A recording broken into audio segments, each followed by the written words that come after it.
Hello everyone, welcome to exam war. आज है 26 नवंबर और 26 नवंबर से करंट अफेयर्स के जितने भी इम्पोर्टेंट क्वेश्चंस बन सकते हैं उनको आज के इस वीडियो में हम डिस्कस करेंगे और साथ ही प्रत्येक क्वेश्चन का एनालिसिस भी करेंगे, जिससे उस क्वेश्चन से रिलेटेड एग्जाम में कोई क्वेश्चन आता है तो उसको आप आसानी से सॉल्व कर सकें। तो वीडियो को ध्यान से देखना है और चैनल को सब्सक्राइब करके बेल आइकन पर क्लिक कर लेना है ताकि वीडियोस के सारे नोटिफिकेशन आपको प्राप्त हो सकें। और इन क्वेश्चंस की पीडीएफ डाउनलोड करने के लिए डिस्क्रिप्शन बॉक्स में टेलीग्राम चैनल की लिंक दी हुई है, जिस लिंक पर क्लिक करके आप हमारे टेलीग्राम चैनल से जुड़कर वहां से सारे क्वेश्चंस की पीडीएफ डाउनलोड कर सकते हैं। चलिए शुरू करते हैं। पहला क्वेश्चन है, सागर शक्ति अभ्यास 19 से 22 नवंबर 2021 तक किस प्रायद्वीप के क्रीक सेक्टर में आयोजित किया गया था? तो इसका सही आंसर होगा ऑप्शन बी, कच्छ प्रायद्वीप। तो कच्छ प्रायद्वीप के अंदर हाल ही में सागर एक्सरसाइज आयोजित की गई थी और सागर शक्ति एक्सरसाइज 19 नवंबर से लेकर 22 नवंबर के बीच में कच्छ प्रायद्वीप के अंदर 4 दिन तक चली हुई एक मिलिट्री एक्सरसाइज है और इसके अंतर्गत ये चेक किया जाता है कि भारतीय सेना कितनी ज़्यादा तैयार है। तो ये कहाँ पर आयोजित की गई है? ये की गई है कच्छ प्रायद्वीप के अंदर। देखते हैं अगला क्वेश्चन। किसे फिक्शन के लिए 2021 का राष्ट्रीय पुस्तक पुरस्कार प्रदान किया गया है? तो ये किया गया है जेसन मोट को। ऑप्शन ए सही आंसर हो जाएगा। जेसन मोट को 2021 का राष्ट्रीय पुस्तक पुरस्कार प्रदान किया गया है। तो इनकी एक बुक है हेल ऑफ ए बुक इनकी पुस्तक है और इसके लिए नोबेल मास्टरफुल के लिए यूएस लिटरेचर प्राइज फिक्शन के लिए 2021 का राष्ट्रीय पुरस्कार दिया गया है जेसन मोट को। नेक्स्ट क्वेश्चन है, 2021 एशियाई तीरंदाजी चैंपियनशिप में भारत किस स्थान पर रहा है? तो भारत रहा है दूसरे स्थान पर। ऑप्शन बी सही आंसर हो जाएगा, द्वितीय। तो यहाँ पर भारत ने कुल 7 पदक जीते हैं, जिनमें से 1 गोल्ड, 4 सिल्वर और 2 ब्रॉन्ज मेडल जीते हैं। जो गोल्ड मेडल जीता है वो जीता है ज्योति सुरेखा ने। ज्योति सुरेखा के द्वारा यहाँ पर गोल्ड मेडल जीता गया है और यह प्रतियोगिता 19 नवंबर को ढाका में आयोजित की गई थी। तो भारत हमारा सेकंड स्थान पर रहा है। तो फर्स्ट पर कौन रहा है? तो फर्स्ट पर रहा है साउथ कोरिया। कौन रहा है? साउथ कोरिया फर्स्ट पर, सेकंड पर रहा है भारत।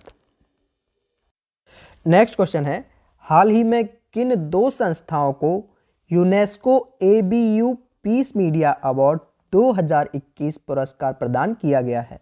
तो इसका सही आंसर होगा ऑप्शन ए, दूरदर्शन एवं आकाशवाणी। तो दूरदर्शन एवं आकाशवाणी यानी कि ऑल इंडिया रेडियो, इनको UNESCO ABU peace media award से सम्मानित किया गया है। नेक्स्ट है, हाल ही में किस अंतर्राष्ट्रीय पुरस्कारों की श्रेणी में 2 भारतीय कलाकारों नवाजुद्दीन सिद्दीकी एवं वीर दास को नामांकित किया गया है? तो अंतर्राष्ट्रीय एमी अवार्ड के लिए नवाजुद्दीन सिद्दीकी और वीर दास को नॉमिनेट किया गया है यहाँ पर। और ये 49वें एमी अवार्ड हैं और ये न्यूयॉर्क में होने जा रहे हैं मंडे को। तो इनमें से बेस्ट आर्टिस्ट के लिए इंडिया की तरफ से नवाजुद्दीन सिद्दीकी को, सुष्मिता सेन को बेस्ट ड्रामा के लिए और वीर दास को बेस्ट कॉमेडी के लिए नॉमिनेट किया गया है। फिर से बता देता हूँ आपको, बेस्ट आर्टिस्ट के लिए किसको? नवाजुद्दीन सिद्दीकी को, सुष्मिता सेन को बेस्ट ड्रामा के लिए और वीर दास को बेस्ट कॉमेडी के लिए नॉमिनेट किया गया है। तो इन तीनों को नॉमिनेट किया गया है। तो नॉमिनेट का मतलब ये है कि अगर इंडिया के अंदर किसी को भी ये अवार्ड मिला तो इन तीनों में से ही किसी को मिलेगा, इन तीनों के अदर किसी और को नहीं मिलेगा, मतलब इन तीनों में से ही मिलेगा किसी एक को। अगला प्रश्न है, हाल ही में किस राज्य में लाचित दिवस मनाया गया है? तो ये मनाया गया है असम में। ऑप्शन ए सही आंसर हो जाएगा। असम में मनाया गया है लाचित दिवस। तो 24 नवंबर को मनाया जाता है लाचित दिवस। अब ये मनाया क्यों जाता है? तो क्योंकि लाचित बोरफुकन का जन्म शताब्दी को ध्यान में रखते हुए यह मनाया जाता है। उनका जन्म 24 नवंबर को हुआ था। तो अहोम साम्राज्य के सेनापति सराय घाट के युद्ध में विजय के उपलक्ष्य में असम में 24 नवंबर को लोचित दिवस मनाया जाता है।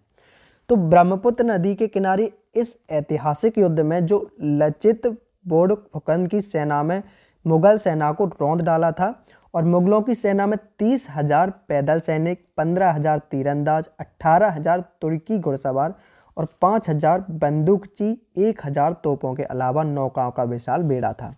और इस युद्ध के बाद फिर कभी पूर्वोत्तर राज्यों पर किसी ने हमला करने की नहीं सोची।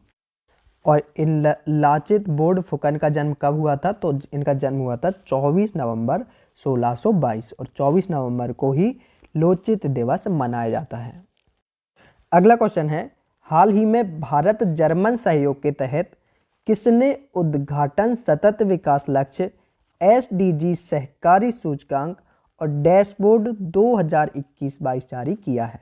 तो इसका सही आंसर होगा ऑप्शन बी, नीति आयोग। तो नीति आयोग के द्वारा इंडो जर्मन कोऑपरेशन के साथ में SDG अर्बन इंडेक्स और डैशबोर्ड लॉन्च किया गया है। तो इसके अंदर जो शिमला है, तो शिमला ने टॉप किया है, कोयम्बटूर सेकंड स्थान पर रहा है और थर्ड पर रहा है चंडीगढ़। फर्स्ट पर शिमला, सेकंड पर कोयम्बटूर, थर्ड पर रहा है चंडीगढ़।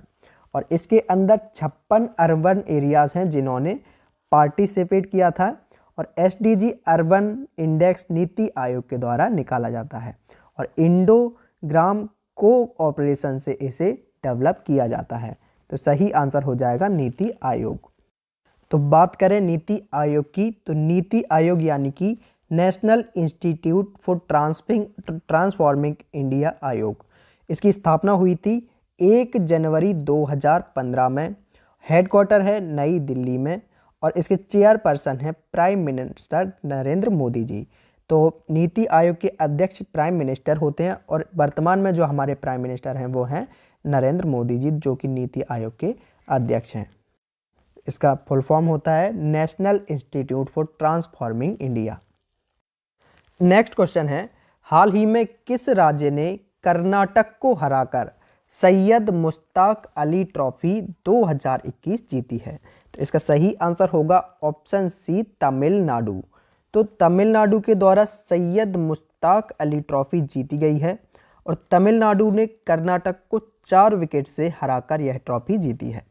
तो सैयद मुश्ताक अली भारत के अंदर पहले भारतीय खिलाड़ी थे जो कि टेस्ट सेंचुरी खेले थे और इन्होंने 112 रन इंग्लैंड के खिलाफ 1936 में लगाए थे। तो जो सैयद मुश्ताक अली ट्रॉफी की प्रतियोगिता है, इसका पहला एडिशन हुआ था 2006 में। कब हुआ था? 2006 में। और लेटेस्ट कब हुआ है? तो लेटेस्ट हुआ है 2021 में, जिसमें हाल ही में तमिलनाडु जीता है।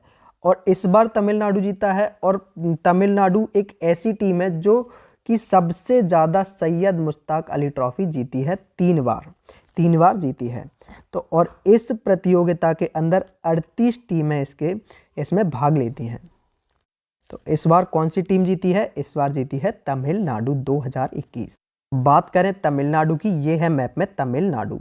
तमिलनाडु की कैपिटल है चेन्नई। यहाँ के मुख्यमंत्री हैं MK स्टालिन और राज्यपाल हैं रविंद्र नारायण यहाँ के गवर्नर हैं।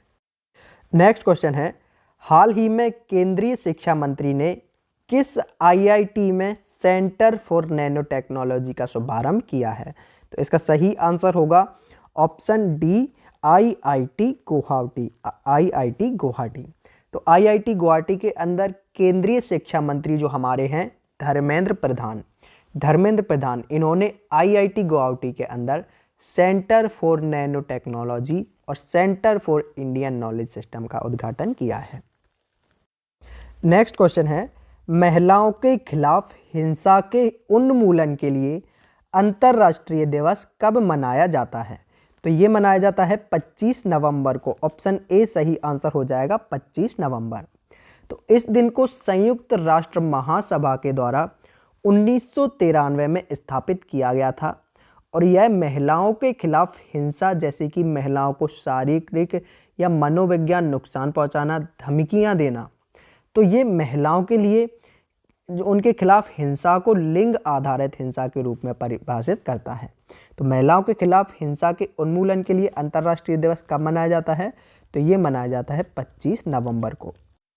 अगला क्वेश्चन है, हाल ही में केंद्रीय मंत्री अमित शाह ने किस राज्य में रानी गाइदिन्ल्यू संग्रहालय की आधारशिला रखी है?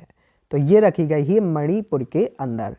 रानी गाइदिन्ल्यू ये एक स्वतंत्रता सेनानी थी और इनके संग्रहालय की आधारशिला रखी गई है मणिपुर के अंदर। तो ये है मैप में मणिपुर। मणिपुर की कैपिटल है इम्फाल। यहाँ के मुख्यमंत्री हैं एन वीरेन सिंह और यहाँ के राज्यपाल हैं LA गणेशन। नेक्स्ट क्वेश्चन है, हाल ही में किस राज्य में कार्तिक पूर्णिमा पर बोईता वंदना महोत्सव मनाया गया है? तो ये मनाया गया है उड़ीसा के अंदर। ऑप्शन बी सही आंसर हो जाएगा, उड़ीसा। तो उड़ीसा के अंदर जो जल निकाय हैं वहाँ पर यह मनाया जाता है और यह तो त्यौहार जो है वो समुद्री परंपरा है जिसे कलिंगा के समुद्री व्यापार इतिहास के लिए एक वसीयतनामा के रूप में मनाया जाता है। तो उड़ीसा ये है मैप में उड़ीसा। उड़ीसा की कैपिटल है भुवनेश्वर। मुख्यमंत्री हैं नवीन पटनायक और यहाँ के राज्यपाल हैं गणेशी लाल। और उड़ीसा में एक द्वीप है व्हीलर द्वीप जिसका नाम बदलकर अब APJ अब्दुल कलाम द्वीप रख दिया गया है। नेक्स्ट क्वेश्चन है, 5 इंटरनेशनल एयरपोर्ट वाला भारत का पहला राज्य कौन सा है? तो ये है उत्तर प्रदेश। ऑप्शन ए सही आंसर हो जाएगा, उत्तर प्रदेश। तो 5 अंतर्राष्ट्रीय हवाई अड्डों वाला भारत का यह पहला राज्य बनने वाला है उत्तर प्रदेश। नेक्स्ट क्वेश्चन है, किसके द्वारा लिखी गई एक नई किताब India versus UK the story of an unprecedented diplomatic win का विमोचन किया गया है? तो ये किसके द्वारा किया गया है? ये किया गया है सैयद अकबरुद्दीन के द्वारा। ऑप्शन सी सही आंसर हो जाएगा, सैयद अकबरुद्दीन। और अब लास्ट क्वेश्चन वीडियो के क्वेश्चन का आंसर। तो पिछले वीडियो में क्वेश्चन पूछा था, हाल ही में किसे इंदिरा गांधी शांति पुरस्कार 2021 दिया गया है? इसका सही आंसर था ऑप्शन डी, प्रथम एक अभिनव शिक्षण संगठन। प्रथम एक अभिनव शिक्षण संगठन। और ये संगठन भारत और दुनिया भर में वंचित बच्चों के लिए शिक्षा की गुणवत्ता में सुधार के लिए काम करता है। तो बहुत से बच्चों ने इसका सही आंसर दिया है और क्वेश्चन के बारे में डिटेल में भी लिखा है। और अब आज का क्वेश्चन ऑफ द डे जिसका आंसर आपको कमेंट बॉक्स में देना है। तो आज का क्वेश्चन है, हाल ही में किस खिलाड़ी ने WTA का फाइनल जीता है? आपके ऑप्शन है Simona Halep, Garbine Muguruza, Serena Williams या इनमें से कोई नहीं। तो इस क्वेश्चन का आंसर आपको कमेंट बॉक्स में देना है और हो सके तो क्वेश्चन के बारे में आपको डिटेल में लिखना है, क्योंकि जिस क्वेश्चन के बारे में आप डिटेल में लिखते हो, उसका एनालिसिस करते हो, तो वो आपको हमेशा के लिए याद हो जाता है। तो ये थे आज के कुछ इंपॉर्टेंट क्वेश्चंस। इन क्वेश्चंस की PDF डाउनलोड करने के लिए डिस्क्रिप्शन बॉक्स में टेलीग्राम चैनल की लिंक दी हुई है। तो उस लिंक पर क्लिक करके आप हमारे टेलीग्राम चैनल से जुड़कर वहाँ से सारे क्वेश्चंस की PDF डाउनलोड कर सकते हैं। और इन क्वेश्चन से रिलेटेड या कहीं से भी आपका कोई भी डाउट एंड क्वेरी है तो आप उसको हमसे कमेंट बॉक्स के थ्रू पूछ सकते हैं। अगर वीडियो अच्छा लगा है तो वीडियो को लाइक एंड शेयर कीजिए और भी चैनल को अभी तक सब्सक्राइब नहीं किया है तो चैनल को सब्सक्राइब करके बेल आइकन पर क्लिक कर लीजिए ताकि वीडियोस के सारे नोटिफिकेशन आपको प्राप्त हो सकें। Exam war always with you. Thank you for watching video.